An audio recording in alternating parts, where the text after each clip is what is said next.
शङ्खचक्र गदाहस्ते महालक्ष्मी नमोऽस्तुते। नमस्ते गरुडारूढे कोलासुरभयङ्करी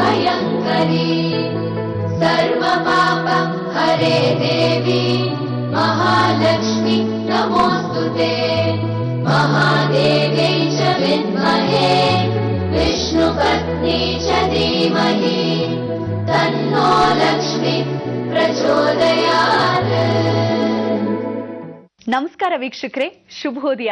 ತಮ್ಮೆಲ್ಲರಿಗೂ KP ನಂಜುಂಡಿರವರ Lakshmi golds palace ಅರ್ಪಿಸುವ ಬೃಹತ್ ಬ್ರಹ್ಮಾಂಡ ಕಾರ್ಯಕ್ರಮಕ್ಕೆ ಪ್ರೀತಿಯ ಆತ್ಮೀಯ ಸ್ವಾಗತ, ಸುಸ್ವಾಗತ. ನಮಸ್ತೆಸ್ತು ಮಹಾಮಾಯೆ ಶ್ರೀಪೀಠೆ ಸುರಪೂಜಿತೆ ಶಂಖಚಕ್ರ ಗದಾಹಸ್ತೆ ಮಹಾಲಕ್ಷ್ಮಿ ನಮೋಸ್ತುತೆ ಅಂತ ಹೇಳ್ತಾ ಸಮಸ್ತ ವೀಕ್ಷಕರಿಗೂ ವರಮಹಾಲಕ್ಷ್ಮಿ ಹಬ್ಬದ ಹಾರ್ದಿಕ ಶುಭಾಶಯಗಳು ಎನ್ನುತ್ತಾ ಗುರೂಜಿಯವರನ್ನ ಕಾರ್ಯಕ್ರಮಕ್ಕೆ ಸ್ವಾಗತಿಸೋಣ. ಶ್ರೀಯುತರು ಶ್ರೀ ಸಂಪೂರ್ಣ ಸನಾತನ ಧರ್ಮ ಸಂರಕ್ಷಣಾ ಸಮಿತಿಯ ಸಂಸ್ಥಾಪಕರು ಹಾಗೂ ಶ್ರೀ ಸಂಪೂರ್ಣ ವರಮಹಾಲಕ್ಷ್ಮಿ ಮಹಾಸಂಸ್ಥಾನದ ವ್ಯವಸ್ಥಾಪಕ ನಿರ್ದೇಶಕರು, ನಮ್ಮೆಲ್ಲರ ಪ್ರೀತಿಯ ಗುರುಗಳು ಶ್ರೀ ನರೇಂದ್ರ ಬಾಬು ಶರ್ಮಾ ಗುರೂಜಿಯವರು. ಗುರುಜಿ ನಮಸ್ಕಾರ. ಗುರುಜಿ, ಬಹಳ ವಿಶೇಷ. ಇವತ್ತು ನಮ್ಮ ಹೆಂಗಳೆಯರೆಲ್ಲರೂ ವರಮಹಾಲಕ್ಷ್ಮಿ ಹಬ್ಬನ ಬಹಳ ಸೊಗಸಾಗಿ ಆಚರಿಸ್ತಾ ಇರ್ತಾರೆ, ಜೊತೆಗೆ ನಮ್ಮ ಕಾರ್ಯಕ್ರಮ ಕೂಡ ವೀಕ್ಷಿಸ್ತಾ ಇರ್ತಾರೆ. ಯಾಕಂದ್ರೆ ಗುರೂಜಿ ಅವ್ರು ಏನಾದ್ರೂ ಇನ್ನೂ ವಿಶೇಷವಾದ ಪೂಜಾ ವಿಧಾನವನ್ನ ತಿಳಿಸ್ಕೊಡ್ತಾರೆ ಅಂತ ಏನ್ ತಿಳಿಸ್ಕೊಡ್ತಾ ಇದ್ದೀರಾ? ಎಲ್ಲ ವೀಕ್ಷಕ ಬಾಂಧವರಿಗೆ, ದೈವಾನುಗ್ರಹ ಭಕ್ತ ಪ್ರಿಯರಿಗೆ ಎಲ್ಲ ಮಹಾಲಕ್ಷ್ಮಿ ಕೃಪಾ ಕಟಾಕ್ಷವಾಗಲಿ ಅಂತ ಹೇಳಿ ನಮ್ಮ ಈ ಬ್ರಹ್ಮಾಂಡ ಲೋಕಕ್ಕೆ ಸ್ವಾಗತ, ಸುಸ್ವಾಗತ. ಲಕ್ಷ್ಮೀ ಕ್ಷೀರ ಸಮುದ್ರ ರಾಜತನಯ ಅಂದ್ರೆ ಹಾಲು ಆ ಲಕ್ಷ್ಮಿ ಸಮುದ್ರದಲ್ಲಿ ಬರ್ತಾ ಇದ್ದಾಳೆ, ಕ್ಷೀರ ಸಮುದ್ರದಲ್ಲಿ ಒಳಭಾಗದಿಂದ ಬರ್ತಾ ಇರಬೇಕಾದ್ರೆ ದಾಸೀಭೂತ ಸಮಸ್ತ ಅಂದ್ರೆ ನಾವು ದಾಸನ ಆಗಬೇಕಾದ್ರೆ ಸ್ವಲ್ಪ ಆ ಸಮಸ್ತದಲ್ಲೂ ಸ್ವಲ್ಪ ಮಟ್ಟಿಗೆ ಮಾತ್ರ ಸ್ವೀಕರಿಸಬೇಕು. ಆಗ ಲಕ್ಷ್ಮಿ ಮಂದವಾಗಿರೋಳು ಸ್ವೀಕರಣೆ ಮಾಡ್ಕೊಳ್ಳುವಾಗ ನಗುತ್ತಾಳೆ, ಮುಗುಳ್ನಗೆ ಮಾಡ್ತಾಳೆ, ಸಂತೋಷ ಅಂತ ಹೇಳಿ ನಮ್ಮ ಮನೆಗೆ ಬರ್ತಾಳೆ. ಅದಕ್ಕೆ ಇಂಥ ಒಂದು ಲಕ್ಷ್ಮಿಯ ದಿವಸ ನಮ್ಮ ಲಕ್ಷ್ಯವನ್ನು ಸಾಧಿಸಬೇಕಾದ್ರೆ ಸಂಪೂರ್ಣವಾಗಿ ವರಮಹಾಲಕ್ಷ್ಮಿ ನಮಗೆ ಬರಬೇಕಾದ್ರೆ ನೋಡಿ, ನಮ್ಮ ಸಂಸ್ಥೆ ಹೆಸರೇನೋ ಶ್ರೀ ಸಂಪೂರ್ಣ ವರಮಹಾಲಕ್ಷ್ಮಿ ಮಹಾಸಂಸ್ಥಾನ. ಯಾತಕ್ಕೆ ಅಂದರೆ ಆದಿಶಂಕರಾಚಾರ್ಯರು ಲಕ್ಷ್ಮಿ ಬಗ್ಗೆ ಬಹಳಷ್ಟು ವಿಶೇಷವಾಗಿ ನಾವುಗಳು ಧನಪ್ರಾಪ್ತಿಯನ್ನು ಮಾಡ್ಕೋಬೇಕಾದ್ರೆ ಎಷ್ಟು ಕಷ್ಟಪಡಬೇಕು ಅನ್ನೋದು ಕೂಡ ಹೇಳ್ಕೊಟ್ರು.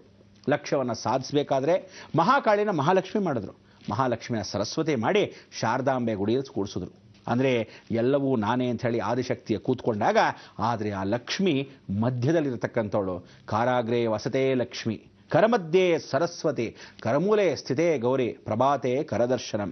ಮೂರು ಶಕ್ತಿಗಳು ಕೈಯಲ್ಲೇ ಇರ್ತಾರಂತೆ, ಆದರೆ ಉಪಯೋಗಿಸ್ಕೊಳ್ಳೋದು ಹೇಗೆ ಅನ್ನೋದು ಗೊತ್ತಾಗಬೇಕು. ಧರ್ಮ, ಅರ್ಥ, ಕಾಮ, ಮೋಕ್ಷ, 4 ಚತುರ್ವಿಧ ಫಲಕ್ಕೆ ಒಂದು ಫಲಕ್ಕೆ 2 ಲಕ್ಷ್ಮಿಗಳು. ಅದರಲ್ಲಿ 8 ಲಕ್ಷ್ಮಿಗಳು ಬಹಳ ವಿಶೇಷತೆ. ಈ 8 ಲಕ್ಷ್ಮಿಗಳನ್ನ ಅಷ್ಟಲಕ್ಷ್ಮಿ ಅಂತ ಕರಿತೀವಿ. ಈ ಅಷ್ಟಮಹಾಲಕ್ಷ್ಮಿಗಳು ಹೇಗಾದರು ಅಂದರೆ ಒಂದು ಲಕ್ಷ್ಮಿ ಹಿಂದೆ 108 ಲಕ್ಷ್ಮಿಗಳಿರ್ತಾರೆ. ಸೊ 8 ಲಕ್ಷ್ಮಿ ಹಿಂದೆ ಒಬ್ಬೊಬ್ಬಳಿಂದ 108 ಆದರೆ 8ರ ಹಿಂದೆ ಎಷ್ಟು ಜನ ಇದ್ದಾರೋ ಅಷ್ಟೂ ಜನನ ವಶೀಕರಣ ಮಾಡಿಕೊಂಡಾಗ, ಅಷ್ಟೂ ಜನ ಫಲಪೂರ್ತಿಯಾಗಿ ನಿಮಗೆ ಸಿಕ್ಕಾಗ, ಅಷ್ಟು ಲಕ್ಷ್ಯಗಳನ್ನು ನೀವು ಸಾಧನೆ ಮಾಡಿದಾಗ ಮಹಾಲಕ್ಷ್ಮಿ ಲಭ್ಯ ಆಗ್ತಾಳೆ ಸಂಪೂರ್ಣವಾಗಿ. ಅದಕ್ಕೋಸ್ಕರ ಇಂಥ ಒಂದು ದೈವಚಿಂತನೆ ನಿಮ್ಮಲ್ಲಿ ಮಹಾಲಕ್ಷ್ಮಿ, ವರಮಹಾಲಕ್ಷ್ಮಿ ಸಂಪೂರ್ಣವಾಗಿ ವರವನ್ನು ಕೊಡ್ತಕ್ಕಂಥ ಮಹಾಲಕ್ಷ್ಮಿಗೆ ನೀವು ಲಕ್ಷ್ಯ ಸಾಧನೆ ಮಾಡ್ಕೊಳ್ಳಿ. ಕಷ್ಟಪಟ್ಟು ದುಡಿಯಿರಿ, ಪರಿಪೂರ್ಣ ಅನುಗ್ರಹ ಸಿಗುತ್ತೆ. ಯಾರಿಂದ ನೋಡಿ, ಈ ಪೂಜೆಯನ್ನು ಕೂಡ ಹೆಣ್ಣು ಮಕ್ಕಳೇ ಮಾಡಬೇಕು. ಗಂಡ ಎಷ್ಟೇ ಸಂಪಾದನೆ ಮಾಡ್ಕೊಂಬರಲಿ, ಸ್ಥಿರತೆ ಅನ್ನೋದು ಹೆಣ್ಣು ಮಕ್ಕಳ ಕೈಯಲ್ಲಿ. ಅದಕ್ಕೆ ಹೆಣ್ಣು ಮಕ್ಕಳು ಎಷ್ಟು ಖರ್ಚು ವೆಚ್ಚಗಳನ್ನು ನೋಡ್ಕೊಂಡು ಖರ್ಚು ಮಾಡ್ತಾರೋ ಗಂಡನ ಜೋಬು ಖಾಲಿ ಆಗಲ್ಲ. ಅದಕ್ಕೇನು ಹೇಳ್ತೀವಿ, ಹೆಣ್ಣು ಮಕ್ಕಳು ಕೂದಲು ಕತ್ತರಿಸಬಾರ್ದು. ಮದುವೆ ಆಗಿದ್ದವ್ರು ಕತ್ತರಿಸಿದ್ರೆ ಏನಾಗತ್ತೆ, ಗಂಡನಿಗೆ ವ್ಯಯ. ಮದುವೆ ಆಗದಿದ್ದವ್ರು ಕತ್ತರಿಸಿದ್ರೇನೋ ತಂದೆಗೆ ವ್ಯಯ.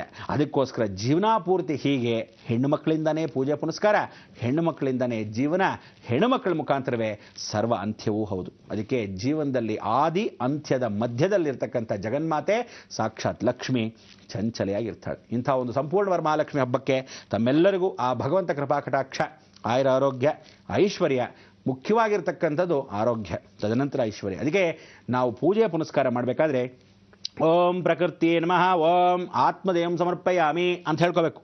ಆತ್ಮ ಸಮೇತವಾಗಿ ಪೂಜೆ ಮಾಡಿದಾಗ ಆರೋಗ್ಯ ಸಮೇತ ಐಶ್ವರ್ಯ ಅಭಿವೃದ್ಧ್ಯರ್ಥಂ.